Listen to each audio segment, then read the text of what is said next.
We're going to go ahead and start. Thank you very much, Dinah, for joining us. As some housekeeping, my name is Melvin Williams. I am the CEO of M&N Communications. We're a cybersecurity technology firm cybersecurity consulting technology firm located here in Blue Bell, Pennsylvania. The topics that we're going to be discussing today is the controls you have in place will cost less than the data breach, right? So our goal here is to understand the cost of a data breach, and we want to equip those IT risk managers and security leaders with quantifiable evidence to help them make better decisions, right? Better manageable decisions about their tech and what they can do. We wanted to start off today by asking, do you have multi-factor authentication within your organization, right? We're going to touch a little bit about 2FA, and we're going to dive a little bit into the MGM Graham hack that recently just happened on September 11th, right? So we're going to dive right down into it. The controls you have in place will cost less than the data breach, right? So we have some specific challenges that the small and medium-sized and enterprise business that are facing right now. And we think it would be unique to start with our regulations, right? Regulations are dictating everything that the business is doing right now, right? From the SEC stating that we have 4 days to notify them of a data breach, right? To the Biden administration cyber responsibility program, making sure that devices themselves meet certain criteria, right? And more importantly, the security, right? The threat actors are out of control. You can't turn on the news today without seeing another organization being hacked.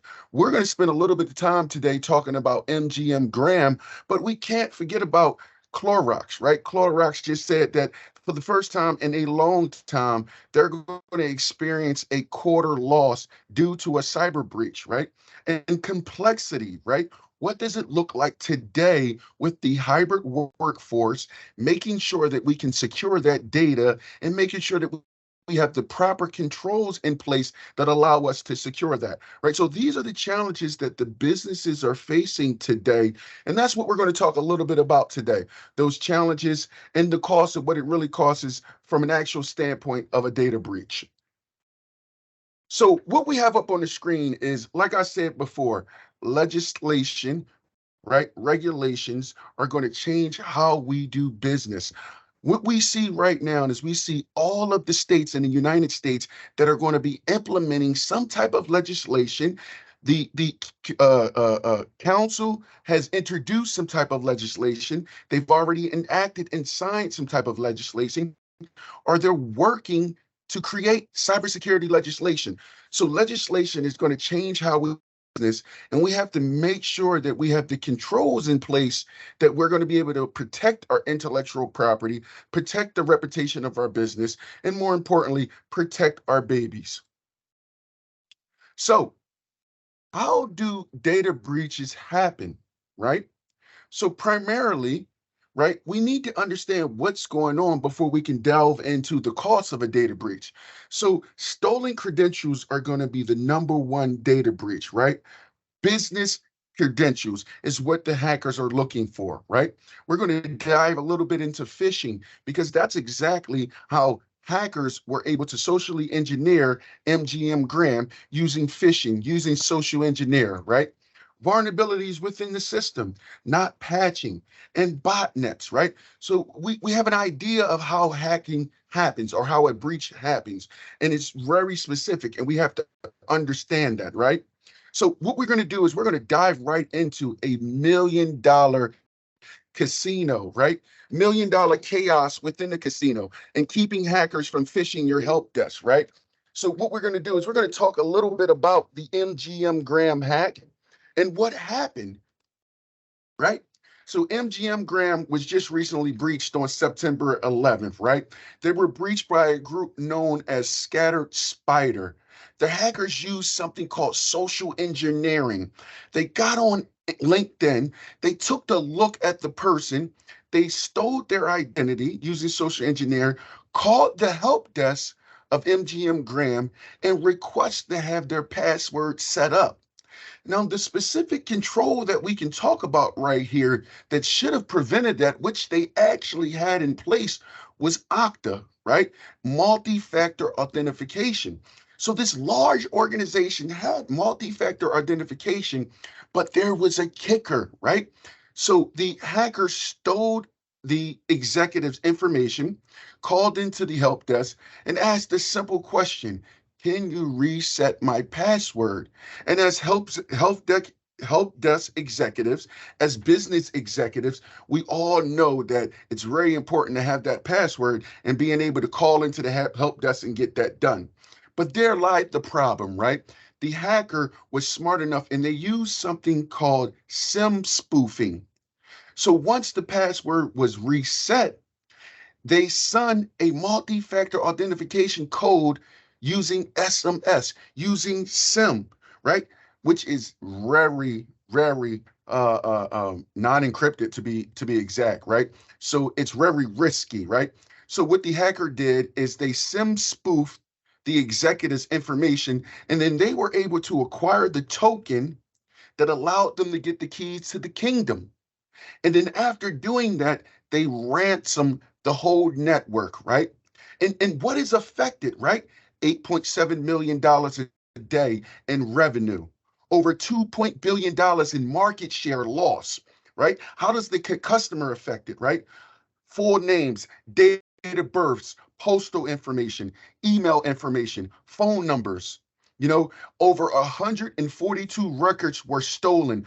30 million customers were affected, but they had controls in place.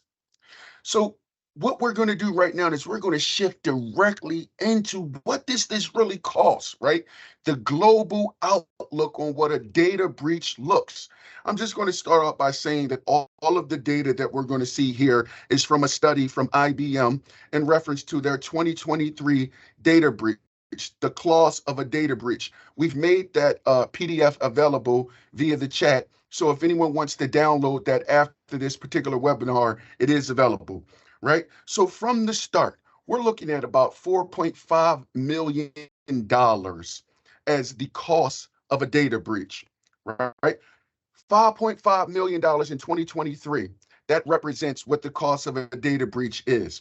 We also can delve into the 51% of companies that says that they've actually experienced the data breach, and they're going to now start to implement security, or they're going to now start to invest in more security to protect against this, right? So we know that threat actors are hacking us at a rate never seen before. Hacking has increased in 2023 almost over 50%. We're up to $4.5 million per breach. And these are key findings from, once again, from the IBM security study. If we look even further, right, the total cost of a data breach, we can see it based off of records, right? If we delve farther into this, we can see right here that we're looking at about $1.65 per record, right? Over 132 million records were exposed during the MGM Graham cyber breach. That's not even counting the litigation that they're going to face, right?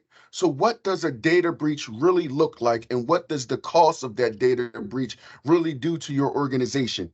So the cost per record, $1.62, right? How many records are within your organization?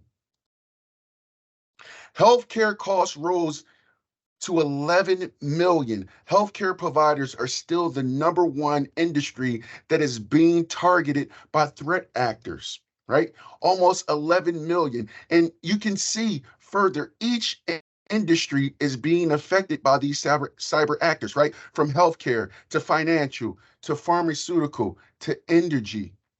No industry is safe today. The cost of a data breach is increasing dramatically. And like I said before, the controls you have in place will determine whether your organization can withstand the data breach and keep going from there. There are a few segments that are being targeted right now. If you look deep into the graph that we see, each segment recommends a different type of data breach. So it doesn't matter what industry you're in, you're still going to be targeted by segmentation. Nearly all of businesses are spending about $310,000. Excuse me, nearly most businesses in each industry spent about $310,000, right, in 2002. And now that's increasing over 19% in 2023. Smaller organizations face much higher data breach costs compared to last year. A lot of organizations believe that they're too small to be targeted. They believe that they don't have valuable data, but those smaller organizations don't understand it's that they have valuable data and they're the ones that cannot afford the cost that's going to be associated with this data breach. So we have to be mindful that smaller organizations, based off of the data, are being targeted more and they're sustaining massively larger amounts of financial risk based off of what we're seeing.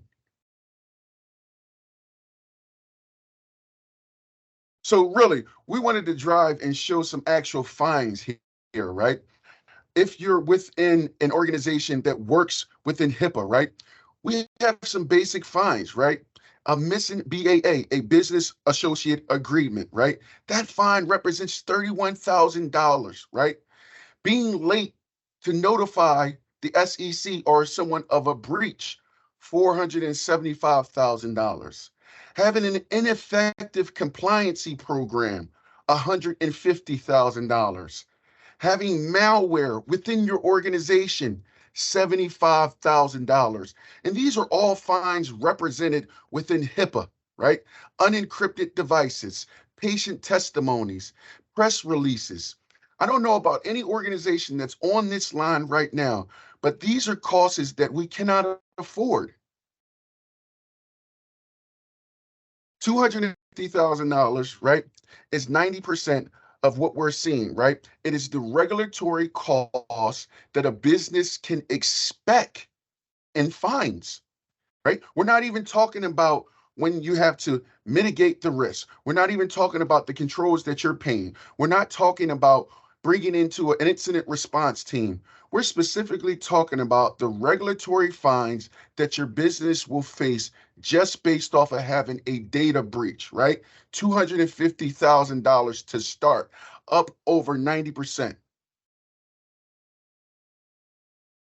332 million is the average cost of a breach, right? Of a mega breach, right? So when we say a mega breach, we're specifically referring to an organization like MGM Graham, right? Mega breaches have millions and millions of records, right?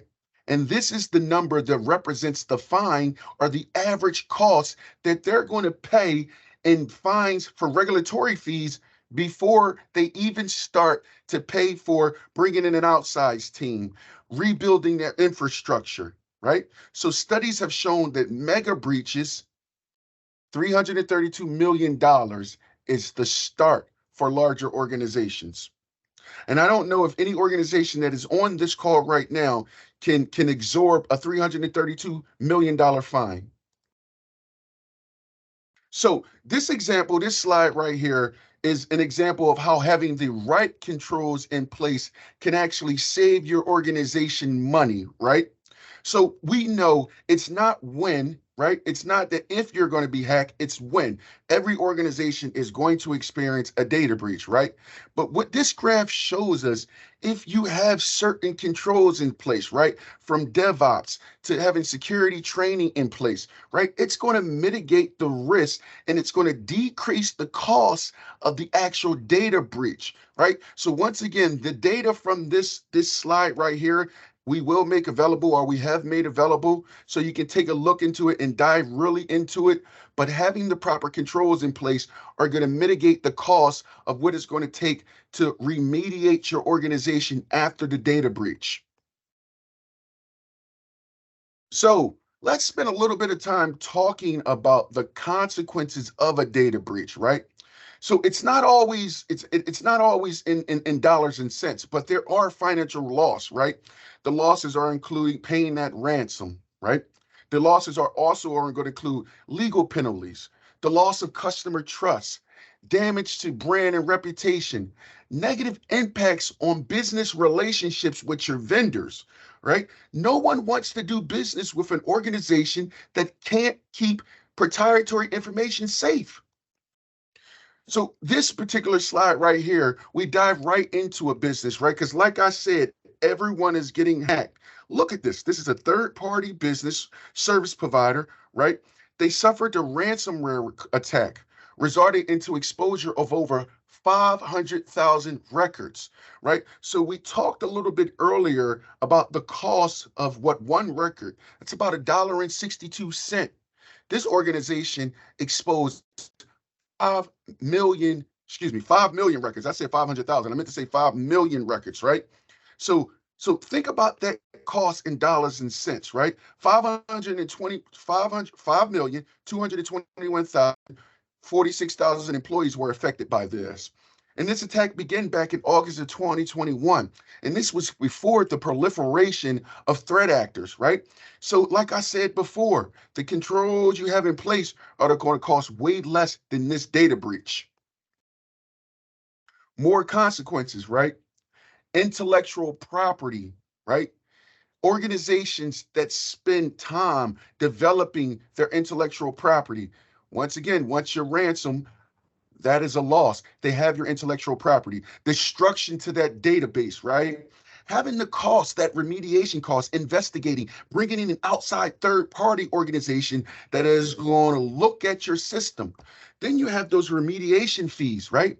What does it cost to bring that organization back up? And then we talked earlier about the legal fees, right? From a compliancy standpoint. So quantifying a data breach, right?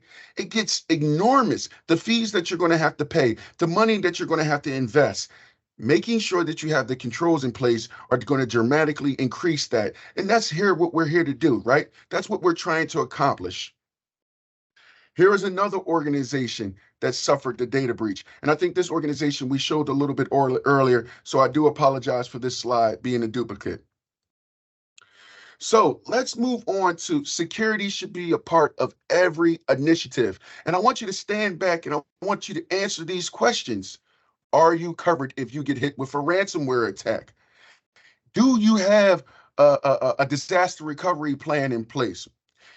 Do you have cyber liability insurance? Do you have a managed detect and response, right? When was the last time your environment was tested? Are you consistently having your environment tested with penetration tests? Do you have a red and a blue team? When was the last time you had a security assessment? Are you aware of the possible attack vectors that are looking to get into your organization today? So once again, we say security should be top of mind at everything you do. And if it's not at top of mind of everything you do, you're going to end up on that wall of shame.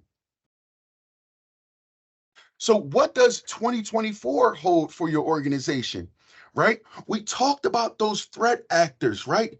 Vulnerabilities are reduced and the quantity are increasing in severity, right? Threat actors are using new technology like AI to get through the new, they're using things like AI to supplant the security controls that we have in place. I have multi-factor authentication there because we just talked about MGM having multi-factor authentication, but it wasn't enough, right? Those events, global compliancy, all of this is going to be driving what's happening in 2024. So is your organization prepared? I want to spend a little bit of time talking about compliancy, mandating the solutions that you're going to be required to use. We talked early on about the challenges, right? Compliancy, regulations is going to be driving everything, right? Compliance is going to drive what type of network management you have, what type of vulnerability management, incident response, right? You have 4 days now to respond to a data breach, right? What does your incident response look like? If you're in a HIPAA compliant industry, right? The president of the United States has just implemented security procedures to make sure that all medical devices have security procedures in place to protect our clients or to protect their clients, right? Cybersecurity oversight and governance. So compliance is going to be compliance is going to be mandating the solutions that we're going to be looking to use in the future. Email protection, endpoint protection, access management, data protection, loss prevention, and asset management. Do you have the right controls in place that if you were audited right now, that you can provide the provider with all of the information for all of these controls? So we're going to give them to you, right? We're going to give 9 controls right now to have in place that's going to help to protect your business, right? So, in my opinion, the number one control that you need in place right now, cyber liability insurance. I stated by saying that the threat actors are out of control. It is not if, it is but when. So, how do you protect your business from a data breach that you know will happen? Well, we all protect our cars with insurance because we know that it's the law. So, we now have to start with our cybersecurity program with cyber liability insurance. The next thing is having an incident response plan, right? Having a plan in place so when we are breached, we can make sure we notify the FBI, right? It's in the security report that you guys will have after this meeting. It clearly states that there is a substantial decrease in the amount of money paid by organizations who engage with the FBI early on, right? So that should be a part of that incident response plan, right? Automating compliance, working with vendors and partners that can make sure that your compliance is there, right? And fourth, we're really going to draw down into this. We have a special guest from one of our vendors called BioKey International, right? Identity access management, right? Because identity access management could have prevented that MGM Graham cyber attack, right? But we're not talking about basic multi-factor identification. We're really going to drive down into biometric identity access management and what it is, right? Having a cybersecurity operations center, right? Having a SOC, a 24-hour team that's making sure that your logs are checked, making sure that operation within the organization is there. This is a must. This is a compliancy must that you must have a control within your organization, or you're not going to be able to get that cybersecurity payout, right? Cybersecurity awareness training. The weakest link within any organization is the people, right? I had to warn you that an insurance provider will not pay out an insurance if you cannot demonstrate that your employees are being trained, right? Cybersecurity awareness training is a must, right? Keeping an eye on the bad guys, right? Dark web monitoring. Are you monitoring your credentials on the dark web, right? Are the bad guys, do they have access to those prized credentials within your organization, right? Advanced endpoint protection, right? You need to have something that's AI driven, right? That is protecting your organization. And last but not least, advanced email protection, right? 95% of all cyber breaches start from some type of malicious email tool, right? So having an advanced email protection tool within place is going to dramatically decrease your organization from being hit. So these non-cybersecurity controls that you see here will dramatically decrease your organization from suffering from a cyber attack. And if you do suffer from a cyber attack, these particular controls will help your organization.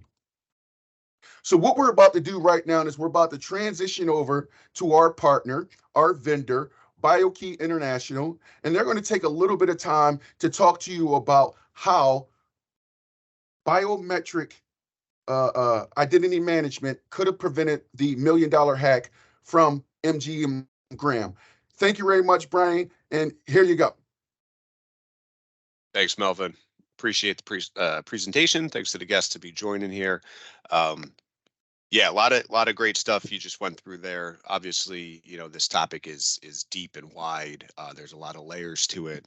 But you know, Melvin hit on something that I constantly like to circle back to. That's might seem obvious, but is often overlooked. People are the weakest link.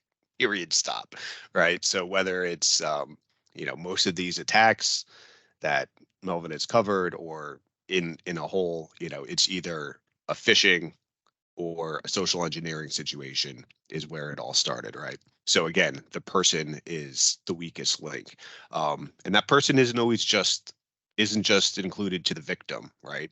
All the practices and knowledge and training that Melvin was speaking to is paramount. So the person being the weak link could be whoever's setting the policies to enforce those. So always good things to keep in mind. Yeah, I think we go to the next slide. Perfect. So as So far as MGM goes, we already touched on, the bulky pieces. I'm sure, everybody's seen the pieces in the news, right? They have a identity and access management strategy in place, right? And this isn't, unique to them. A lot of times, in the big splashy ones that you will see, whether it be MGM, whether it be, let me think, like Uber in the past, not too long ago, Suffolk County, New York, which depending on regional where you are, that's out in Long Island, a very, very, very large local government county in Long Island, excuse me.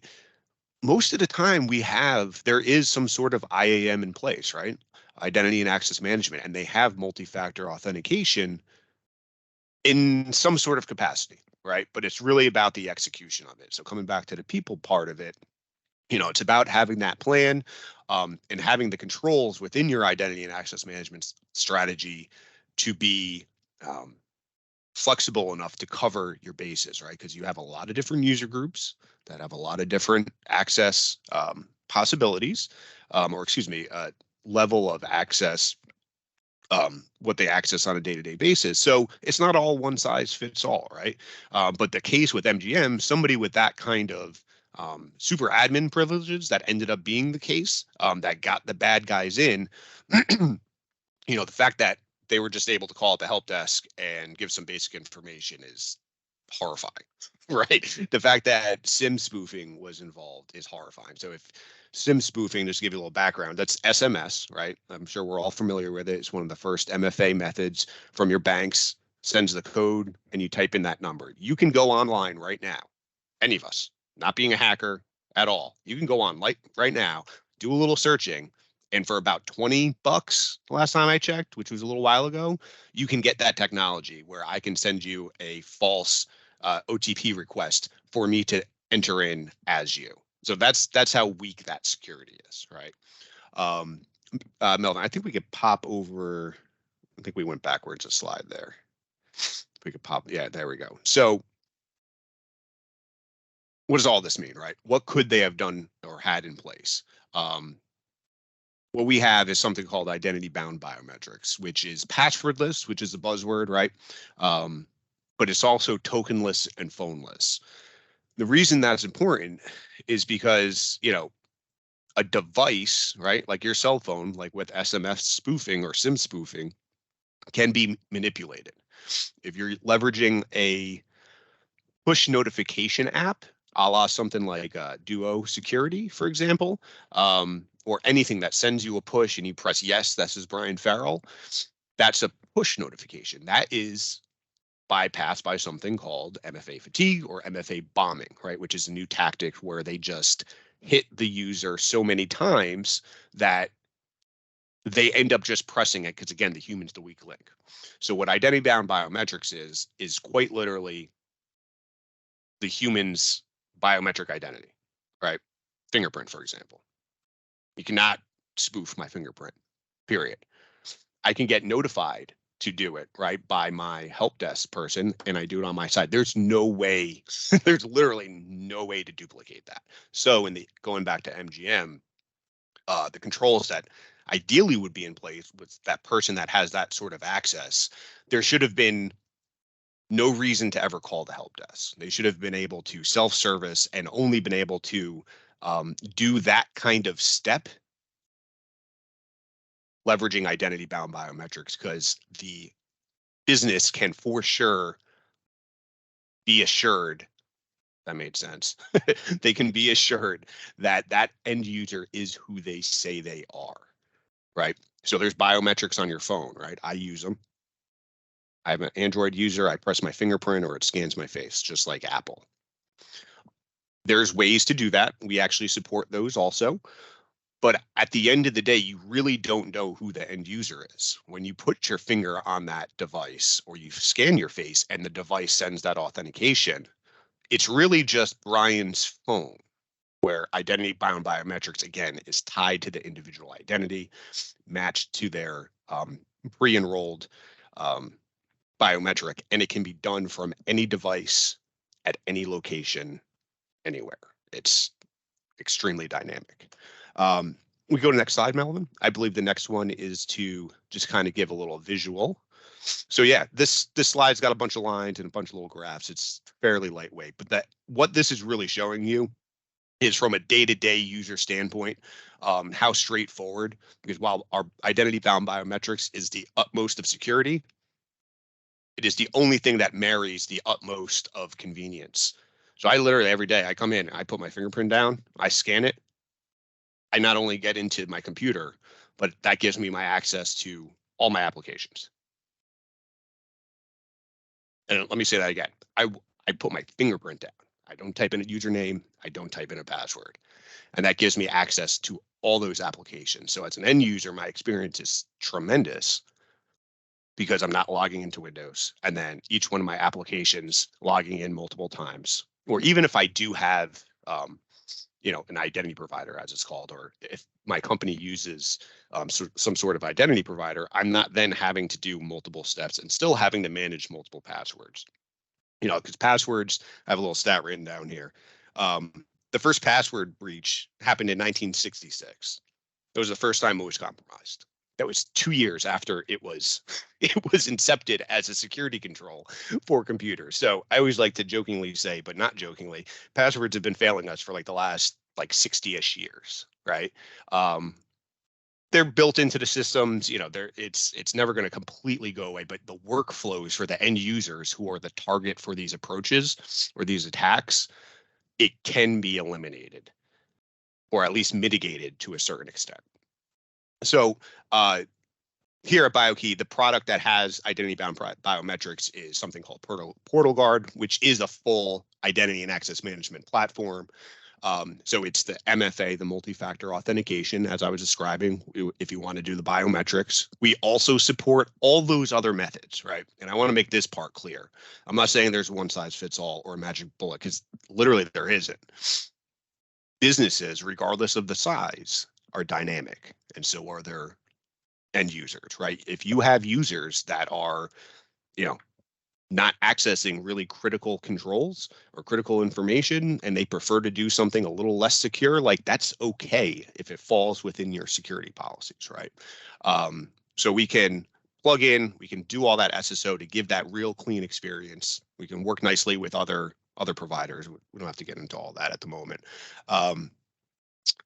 So yeah, so that's the full suite there. And then I believe the next slide, Melvin, is just a nice use case I wanted to throw up here. It's actually a regional bank in New York State, not too far upstate, but up in New York State. But the use case is really applicable across many verticals. It's the shared workstation or the kiosk kind of situation. So they're a regional bank, right? They have storefront retail banking, right? You go in, you make your deposits, the whole bit. And they had been, just usernames and passwords. And because they're a highly regulated industry like banking, their regulations, I believe at that time, were 8 characters, and they were just about to jump to 12 characters that have to be reset, it was like 60 or 90 days, right? And not only is that a pain in the neck for the IT team, obviously, or excuse me, the end user, but also the IT team, because they're typically the ones facilitating that. So there's a lot of built-in tech debt that comes along with passwords that we can mitigate. So their simple answer was, look, we don't want to leverage a smartphone because that goes against our policies. We don't want customer-facing workers looking at their phone to authenticate, right? There's also security risks, right? And this applies to other industries too, where, all the phones have a camera. So if you're a manufacturer, you're working in government, you're working in something highly regulated like banking, these are risks that exist, right? Then the other option, typically when you take the phone out, is one of the security keys that you slip into a USB driven device, or excuse me, a USB port. And they're great, but FIDO themselves, that back all these devices, and that's the technology behind it that make them secure, which is very secure stuff. You have to buy 2 per person as best practices. Then you need to hold an inventory of them. So the total cost of ownership is very high. Then you still have the risk of sharing and losing and forgetting, right? So they were looking for a different answer, and our identity-bound biometrics hit it out of the park for them. They simply placed a fingerprint scanner at every single workstation across their banks. I believe it was 1,000 workstations across 200 locations, if I remember exactly correct. And what then that enables, as I mentioned earlier, it doesn't matter who logs in where. They have access purely with their biometric identity. And again, from a security standpoint, that is not duplicated. You can see things on TV. There's some studies on recently that spoofed phone technology with certain things, but it's not all created equal. Nobody's going to chop their finger off if somebody's getting forced put their finger down on something. I always say you have bigger problems anyway. But they were able to lay all these out. We actually had them up and running in about 60 days. And it's great. They're secure. The users are happy. And that's about it. I think that's all I got, Melvin.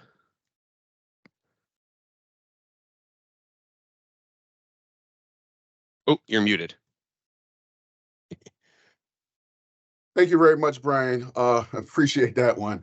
I just wanted to take this time to thank BioKey International for taking an opportunity to explain a little bit about what biometrics identity access is and how it could have prevented your organization from suffering a SIM spoof, right? And if this is something that you're interested in, please reach out to me afterwards, and we can set up a meeting with BioKey International.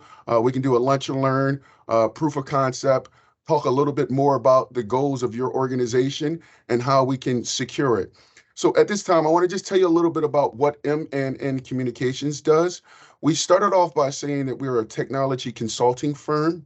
So we work with over 150 different vendors, different technology vendors. One of those vendors is BioKey International. They're playing in the space of multi-factor identification biometrically, right? So we have other cybersecurity vendors. We have vendors that are there for connectivity, infrastructure.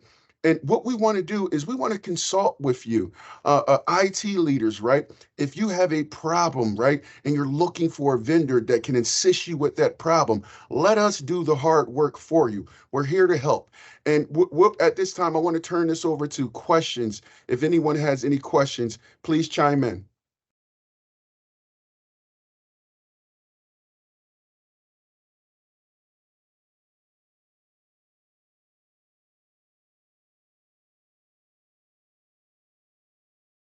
Melvin, you're on Once mute. again, we want to thank you very much for your time. I keep forgetting that I'm on mute. Taking this hour out of your time to assist us. We hope that you got a real good idea of the controls that you have in place and how they can mitigate the risk of a cyber breach. Because it's not if, but it's when, right? Your organization will be hacked, right? Clorox was hacked. MGM Graham was hacked, right? MGM Graham was hacked again, right? Because they were hacked back in 2019, right? So those class action lawsuits, right? When they start to happen, right?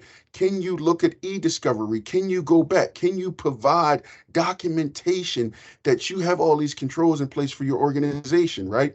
And if you can't, right, we would love to work with you. We would love to help you. And we thank you very much for your time. And we hope that you have a great weekend. Brian, thank you very much for coming on. And I'll I think we had follow a up with you. question pop in the chat actually, Oh, perfect. from Nelson. Can you talk a little bit more about the phone app part? How does that work?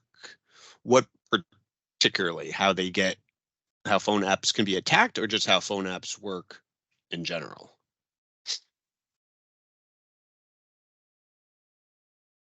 I think he's talking more or less about the biometric phone app that you guys have, Brian. Gotcha. Cool. Yeah. So our we support as a product, we support a lot of different forms of authentication because again, it's really never completely one size fits all. With our specific phone app, ours is it leverages the smartphone camera and it leverages your palm after you pre-enroll. So if you want to log in leveraging that, it would be a push notification to your phone, and then you could scan your palm. We're currently iterating on it, and we're going to have facial, like we're internally using it. We've been for the last couple of months. So yeah, so it's push just like a different type of phone app, any other kind of phone app that then triggers your palm, or excuse me, triggers your camera, and then you scan your pre-enrolled palm. And Nelson, to kind of dig a little bit deeper into that, what that does is protects those remote employees, right? That need to access company resources, right? And we need to be able to make sure that they're actually the people that they say they are, right? So having that phone app gives them the ability to authenticate, right? Because we have multiple methods that you can authenticate. Something that we know, right? Having some type of device, having some type of token, having some type of PIN, right? But this particular solution mitigates all of that, right? Biometrics never changes, right? So we know that that is the person, right? So you can sleep well at night knowing that someone is requesting access to a server, someone's requesting access to a tunnel, a VPN, or someone's requesting access to resources because you know that that's them. It's who they say they are. It can't be spoofed because their biometric cannot be spoofed. So I hope that answers your question a little bit more, Nelson.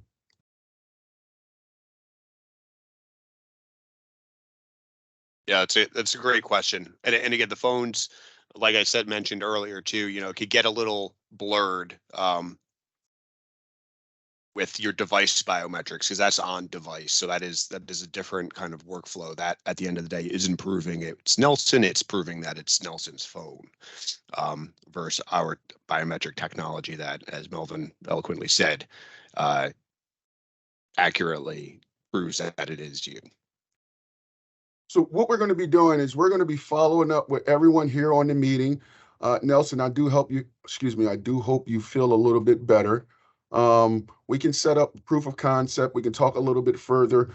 We can see if this is something that you're interested in. We're going to be having another meeting, talking a little bit about those controls, speaking a little bit about different vendors, what they bring to the table.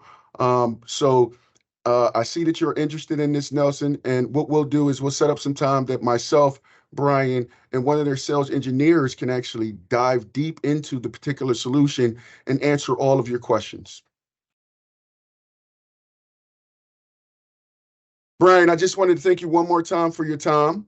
Absolutely. I wanted to thank everyone who attended. Thank you very much for taking time out of your day, and I hope that we provided you with valuable information.